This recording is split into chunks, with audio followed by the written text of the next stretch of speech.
తర్వాత అడిగితే ఆ పొట్టివాడు ఎవరంటే ఆ రోజుల్లో ఎండోమెంట్స్ మినిస్టర్ అంట. మంత్రులు ఇదే పని చేశారు. ఈఓలంతా అలాగే వారు బూట్లు నాకుతా కూర్చున్నారు. ఇది తప్పు అని నేను అంటాను.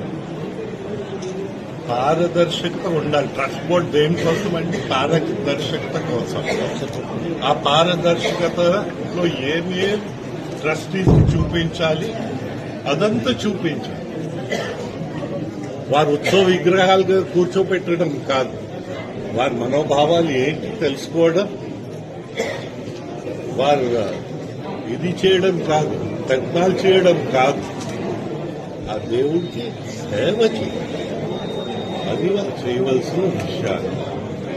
ప్రజాప్రతినిధులందరూ సహకరించాలి.